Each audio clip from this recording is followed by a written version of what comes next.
If you're new here, we're Logan and Jenny. We met back in 2015 on a study abroad trip in Singapore and Australia. We fell for each other, graduated university, and started life in the working world. I had the opportunity to work in the UK, and Jenny joined me for a few months where we caught the travel bug. After a year in the UK and many trips to European cities on the weekends, we were then back to our normal lives. So we planned this big trip. 2 months, 9 countries, then a year in Australia. We never really thought of vlogging our travels, but we really enjoyed watching other travelers on YouTube and thought we'd try it out. So we gave it a go, and here we are. We're almost at the end of our 2 months, 9 countries series, but we're just getting started.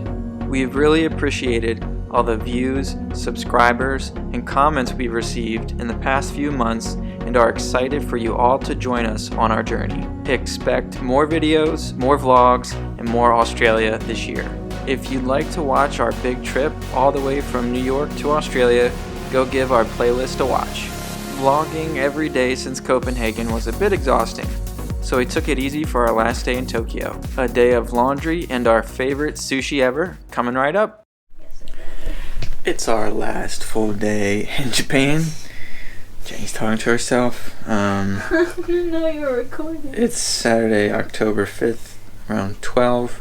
Not the most exciting day today. We just had a lovely breakfast in the park, and we've been just doing laundry to get ready for our trip to Australia tomorrow and the next day after that.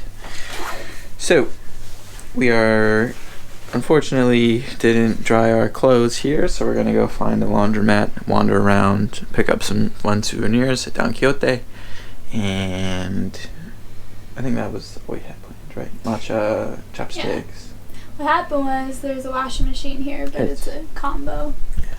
And there was one next to it, so there was a guy waiting. We thought we'd be nice and let him use the washing machine, and then we put all our clothes in and realized the dryer was broken.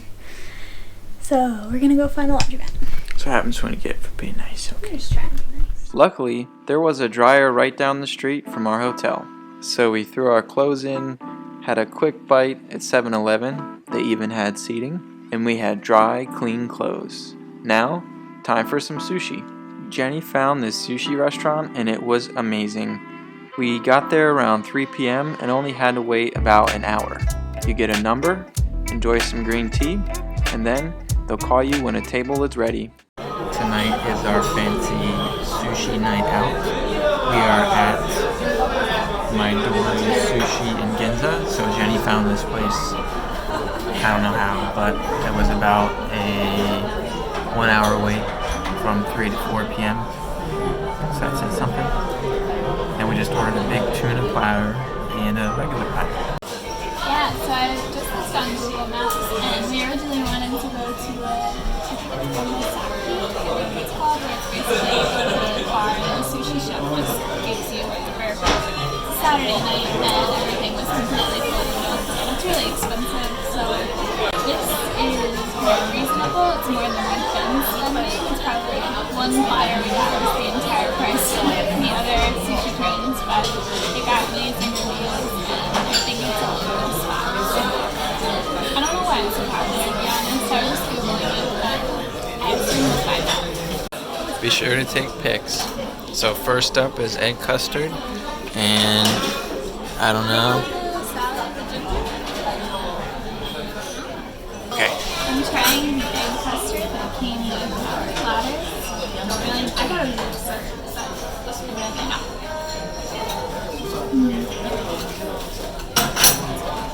good. Describe it. It's like mushroom and onion egg warm, liquidy, but it's very, it's like a fluffy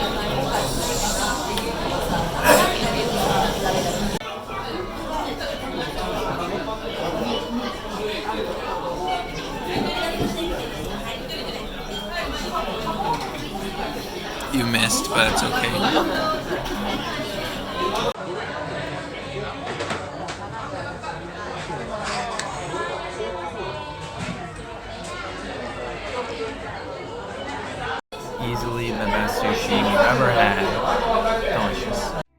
The sushi just wasn't the best tasting sushi we've had, but also the best looking. So of course, we had to have a mini sushi photo shoot. We enjoyed every bite, except we weren't a huge fan of the egg thing, and would highly recommend this place if you're in Tokyo. The price was right, we didn't have to wait too long, and everything was so good. Just be sure to come early, it's worth the wait. So we just have been hanging out, doing cool things today. Not doing much, and by cool things I mean laundry and getting snacks and having the best sushi dinner we've ever had in our lives. But that said, we just realized it's our last big pack for a really long time. And that's kind of sad. That's okay though, I'm excited for tomorrow's travel day. Yeah, we have a good travel day tomorrow, but it's gone, the last 2 months anyway, have gone fast in the way that we can't believe that we've done everything that we took so long to plan for. But at the same time, because this has been our real life, it feels like it's been a long time. Like, we can't remember really much what it was like before this, which is kind of great in a way, but it definitely feels like we've been doing this for a while. So it'll be cool to get to Australia and still be in a foreign country, still be able to travel around and get acclimated to a new culture and explore, but set up a little bit more of a permanent existence. So looking forward to it, but a little sad that this part is ending. Excited for the next adventure.